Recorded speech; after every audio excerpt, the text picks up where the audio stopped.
তথা আমাৰ এই স্বৰ্ণ বিদ্যাপীঠ বিদ্যালয়ৰ পৰিচালক মহোদয় আৰু প্ৰতিষ্ঠাপক মহোদয়, লগতে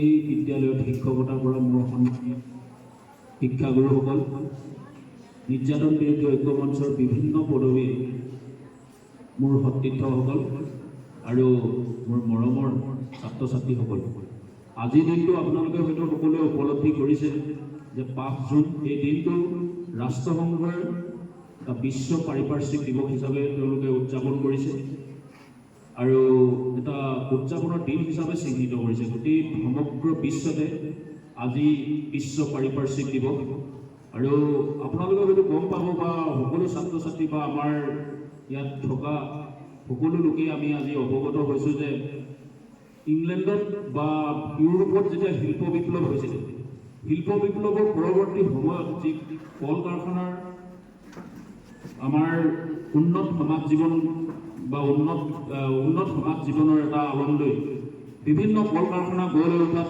যে আমাৰ বিশ্ব পাৰিপাৰ্শ্বিকতাৰ ক্ষেত্ৰখনলৈ বিৰাট ভাবুকি আহি পৰিছে।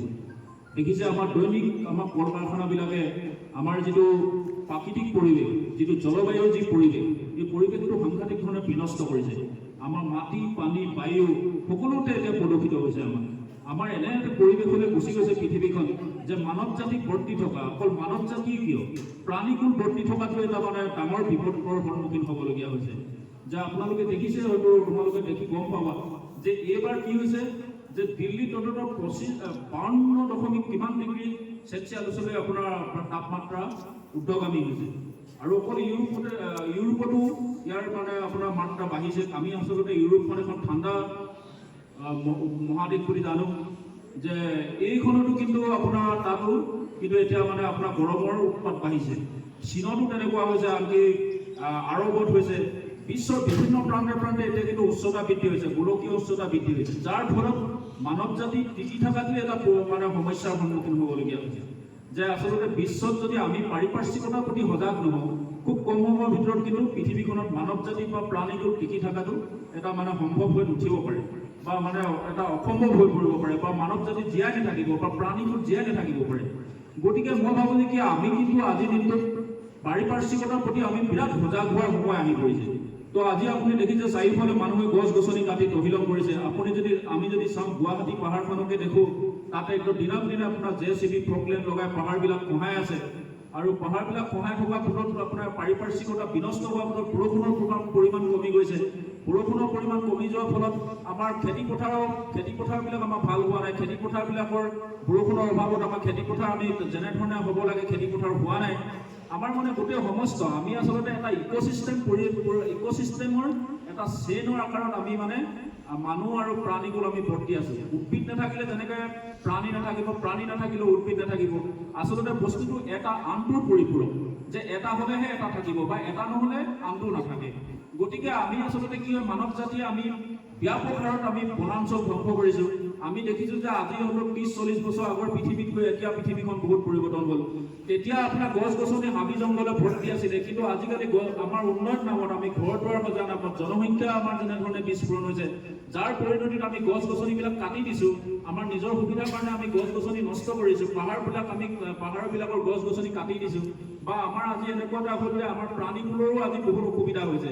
ধৰক আজি বান্দৰবিলাকে আজি জনাঞ্চলত সোমাইছে, হাতী আহি জনাঞ্চলত সোমাইছে। যিবিলাক আমাৰ তেওঁলোকৰ ফল মূলৰ গছ আছিলে বা তেওঁলোকৰ যিবিলাক খাদ্য মানে উদ্ভিদ আছিলে, খাদ্যৰ কাৰণে তেওঁলোকে ব্যৱহাৰ কৰা উদ্ভিদ আছিলে, সেইবিলাক মানুহে কাটি মেলি তহিলং কৰাৰ কাৰণে কিন্তু আমাৰ গোটেই পাৰিপাৰ্শ্বিকতাটো বিনষ্ট হৈছে আৰু ইয়াৰ কাৰণে কিন্তু পৰিণতিটো কিন্তু মানৱ জাতিয়ে আকৌ ভুগিব লাগিব।